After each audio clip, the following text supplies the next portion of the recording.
Good evening. Welcome to Geared Toward Gear. I am glad that you are here. As you'll see, I've got a kind of a new setup that I'm going to try today that should give you guys a much better user experience. So I got a mat from my garage for my backdrop, and I got a proper tripod. Some other knives in the background for comparison later. But this should be a much better setup than the one-handed, shaky kind of thing that I've had for the last few videos. Again, I'm still learning, but I did decide go ahead and drop 20 bucks on a basic tripod and use a mat that I already had. So with that said, I'm gonna get this secured in my tripod and we will get going with the video. All right, that should do it. Okay, so today we are looking at and kind of doing an overview / review of the Honey Badger knife. This is something that hit the market last year and just it kind of blew up the market and people were excited about it, and I wasn't really sure why. It came out of left field, a Chinese manufacturer, UltraTec, unknown company, and people were they couldn't get their hands on this knife fast enough. And so by the time I decided to give it a shot, towards, I guess it was probably the middle, maybe early fall of last year of 2018, they were sold out in a number of places. But recently I was able to get my hands on one on Amazon.com. And so I picked one up. And so let's take a look at the Honey Badger knife. So in the box, you're gonna get some literature. And you will notice rather, that this knife, it seems to go by several names. So on the box, the manufacturer, or what would appear to be the manufacturer is UltraTec. But then in the literature, you're gonna see Light Optec. And when you buy it on Amazon, it's listed as Western Active. So that may be the importer, I'm not quite sure. So still kind of an unknown brand, but with that said, it was very popular and I decided to pick one up. So I got the black handled version in the small size. I thought it was kind of neat that it came with a Torx tool. Not super common. I've had other knives that come with disassembly tools, but at this price point, which we'll talk about in a second, I think it's a nice kind of bonus. I probably won't use it. I have some other Torx tools, but again, nice little touch there. So then the knife itself, that's what we all care about. So this is the Honey Badger knife in small. This knife is offered in 3 sizes and 3 colors. So it's offered in a small, which is this version here, a medium, and a large. And in each size, it's offered in 3 colors, black, green, and tan. And I can tell you right now that I'm gonna buy the green and the tan version in this size because I really do love this knife, and I'll explain why throughout the video. Before we get into the knife itself, I wanna give a few size comparisons to give you an idea of what you would expect in the small versus the medium and the large. Now, I don't own the medium or the large, but based on specifications, the medium Honey Badger is going to be basically the exact size of an Ontario Rat 2, which most of us are familiar with. And the large version of the Honey Badger will be roughly the size of an Ontario Rat 1. So that's kind of the size progression that you could expect using some common knives that a lot of people in the knife community probably already own. So that would be your large Honey Badger, roughly, your medium Honey Badger, roughly, and then the small, which we have here.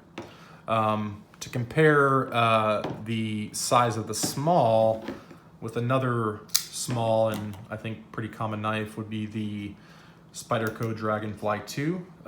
So it's about 1 inch longer. So the Spyderco Dragonfly 2 is going to be like a super small knife. This is a small knife, and then the other Honey Badgers are going to be medium and large respectively. So that's just a comparison. If I line up the pivots of the 2 knives, you can see it's about a 1/2 inch longer in each direction. The Honey Badger in respect to the Dragonfly 2. So get those out of the way and focus on the knife that we're all here to look at. So I don't know initially what made people so excited about this knife other than the price point, which is between $30 and $32.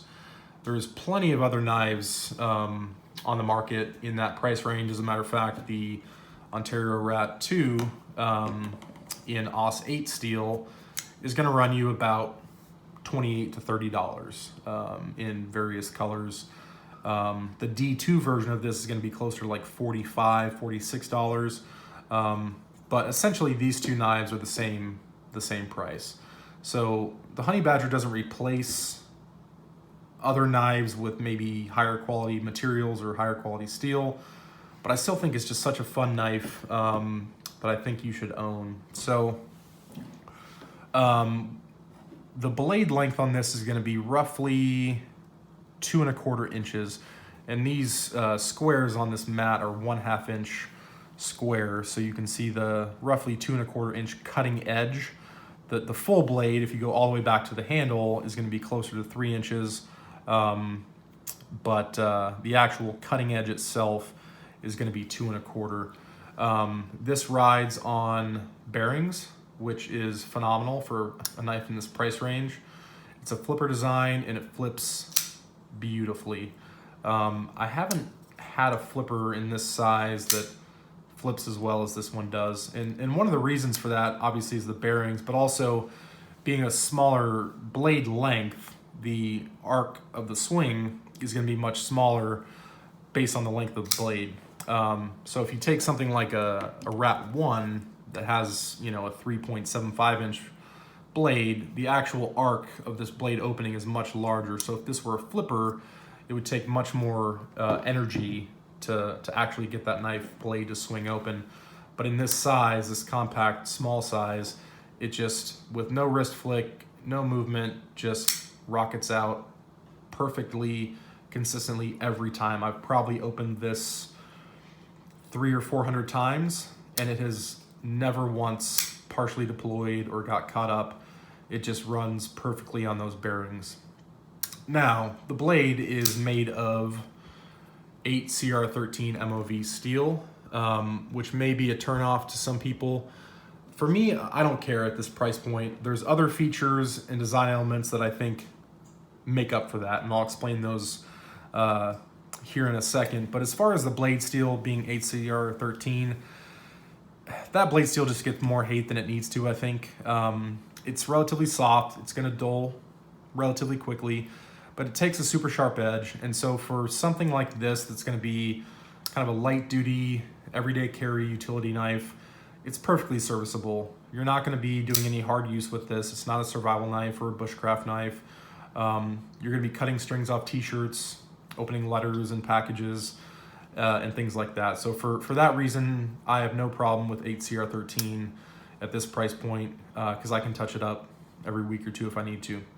Now, if you work, say, in a warehouse or in some environment where you need a knife that you're going to be constantly, you know, cutting straps and cardboard all day long in your job, I certainly wouldn't recommend this for that use. You know, even if you got the large version, you're still going to get that softer steel. But as a general duty, kind of light duty EDC knife, I think 8 CR13 is perfectly fine. So don't believe all the negative hate that it gets. Just understand that if you use it regularly, you're going to have to touch it up periodically, but it will take a wicked sharp hair popping edge if you know what you're doing. So 8 CR13 I have no problems with. So let's talk about some of the features. So the handle scales are kind of a FRN or, you know, GFN type handle scale. It's plastic. It's got this honeycomb texturing, which is pretty handsome. It does have a finger hole that you can use to deploy it. The detent on this knife, and the detent being what keeps the blade in, you know, as you close the knife, it kind of sucks in and clicks. That's the detent that keeps the blade closed. Because the detent is pretty strong, that adds to the snappiness of the flipper, which I love. What that means for one-handed opening with the thumb hole is that it's just a little more difficult. So once you get past the detent, it's perfectly smooth. So you can kind of hear it click, and then it just, I mean, it's butter at that point. I mean, the blade just kind of wiggles around freely because it does ride on bearings. But you can certainly open it with the thumb hole if you choose to. The thumb hole itself, all the radiuses and edges are chamfered, and so there's no sharp edges or 90-degree angles, so it is quite comfortable to use. And the way they cut out the handle scale material here with this kind of scalloped texture gives you plenty of real estate to get your hand in there, your thumb, to open it that way if you so choose. I have extra large size hands. I wear an extra large size gloves, whether that be medical gloves or mechanics gloves. And for me, even with big meaty monkey hands, this size is fantastic. I can choke back and do the 3-finger grip, which is perfectly fine for me. I can also choke up a little bit and use that finger choil up front, get a little more detailed if I need to, even with my big monkey hands. So I think this knife in this size, which is the small honey badger, is great for anybody. If you have small hands, if you're a female, if you're a adolescent, I think it's gonna be perfect, obviously because it's small, but even someone with big meaty hands like me, I think this is a fantastic knife, perfectly ergonomic and usable. And so the ergonomics and overall design I really love. Let's look at the pocket clip. So the pocket clip is a deep ride pocket clip, which seems to be kind of the standard these days, is deep carry clips. The tension is not super tight, but it's acceptable. So I don't have any issues with the clip.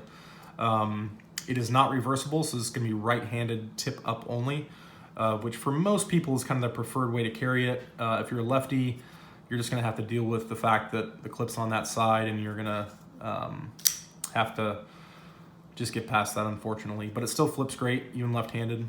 So jimping, there is a lot of jimping on this knife, and you'll see that in pretty much every review. We'll talk about the jimping. So they did really go heavy on the jimping. So let's start at the spine, I guess.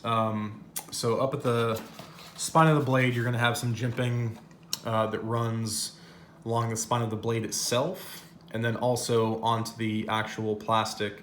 Now, this jimping on the plastic is moderately functional, but it's not uncomfortable. I could take it or leave it, but I have no problem with it being there. The jimping on the spine of the blade, however, is perfectly executed. It reminds me of Spyderco jimping in that the space between each ridge is very short, and so you don't get these kind of spikes of jimping. Your thumb will get a good purchase without being uncomfortable. So the jimping on the spine, I think, is well executed. There's also jimping on the actual liner lock, and this is very smooth, very non-functional jimping. Again, could take it or leave it. Probably not necessary, but I have no issue with it. This texturing here, this scallop texturing on the handle, again, offers a little bit of grip, but not super functional. But I think it looks nice, so no issues there. Then we come to the flipper tab and the finger choil. So the flipper tab is gonna have jimping on the top. It's not overly aggressive, no issues whatsoever. It's not uncomfortable. I think I mentioned I've probably flipped this 300 times, and my finger has not been sore or in pain whatsoever. Perfectly comfortable to flip. Now the bottom of the flipper tab also has jimping on it, and that's because that, of course, becomes the finger choil in the front. So the one possible downside to this is that the jimping, kind of that first run of jimping where it's wider, is perfectly fine. But as you get closer to the actual cutting edge, that jimping tapers, and so it's a little sharper as you get further forward, which could be an issue for some people. For me, again, using it and flipping it and playing with it, it's not been an issue.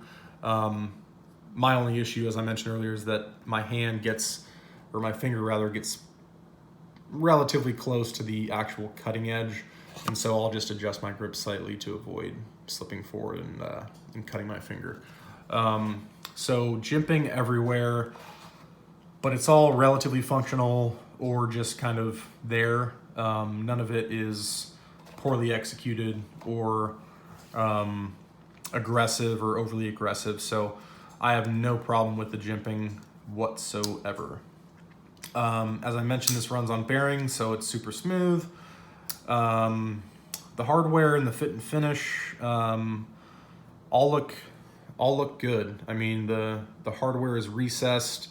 The pivots have a nice little wide kind of collar around them just for a little extra pop. The centering on the blade itself is, at least on my example, perfectly centered. So there's nothing about this knife in terms of fit and finish, materials, design, ergonomics that I can say is poorly executed. The only thing, again, that may be a detraction would be the blade steel, and that's personal preference. ACR 13, in my opinion, is perfectly fine. So I would highly recommend this knife. I'll definitely be picking up a couple more because it's just fun. It's a fun knife. I get the Honey Badger name. It's kind of, you know, a tongue-in-cheek thing. And maybe nothing else will come from this company, and this will be their one-hit wonder. But I think they did a great job actually with the execution on this.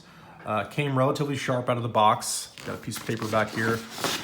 Just give you a little quick cut test. This is cheap, really cheap, like store brand thin printer paper, but it slices just fine. Make sure I'm on camera here. Sorry, this is my first time ever doing a video where I have to work around a tripod, and it's funny, I've watched thousands of YouTube videos and reviews of knives over the years, and I always hear them talking about working around the tripod, and now I get it. But again, out of the box, you know, it's gonna slice paper, it's gonna do what you need it to do. It's actually, you know, got a decent, of course I'm making it look bad now, but it's got a decent edge to it out of the box. It's relatively sharp. I'll probably touch it up with a 1000 grit just to kind of polish it and strop it. Yeah, it's gonna cut what you need it to cut. Again, we talked about this being kind of a light duty EDC blade, so I have no problems with the blade steel and its functionality. Could have been a little sharper out of the box, but again, this will take a super sharp edge with not much work. Have I missed anything? We covered ergonomics, fit and finish, materials. Yeah, it's a fun knife, and I think it's kind of a perfect little EDC light duty pocket knife. I don't see any reason why anyone shouldn't own one. For no other reason than to just see if the hype, see if the knife lives up to the hype. And in my opinion, it does. It performs as advertised. And I'll give you one last size comparison here, so you can see the kind of what you can expect in the different sizes. I don't have any intention of buying the large or the medium, and so using these two wrap models is the best I can do in terms of providing you with a relatively accurate view of what the other sizes would look like. So that would be basically the large Honey Badger, the medium Honey Badger, and then what I think is a perfect size is the small. And then I'll throw this in here just for good measure, the Dragonfly 2. So that's it. That is the Honey Badger from UltraTec, listed on Amazon at least as being sold by Western Active.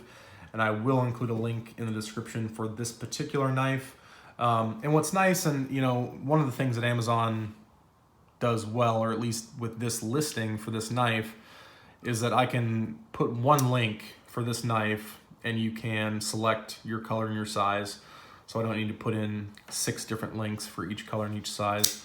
Again, I'll definitely be buying the green and the tan, mainly because I'm a little OCD and I like my collections to be complete. if I really, really love a knife, I will buy multiples in every color variation that's available. So I've got multiple Dragonfly 2s, as you've seen in a previous video, and I plan to buy more. You can see the two, in this case, orange scaled rat models 1 and 2. And this, I think, has checked all the boxes for me, and I'll definitely be buying it in the other colorways that are available. As far as weight, that's the one thing I don't think I mentioned, and I believe that this comes in at 2.5 or 2.6 ounces, so super lightweight. Just a fun knife. So buy one, flip it, love it, and you can thank me later. Thanks so much for watching. I really appreciate your attendance, and I will talk to you later. Bye.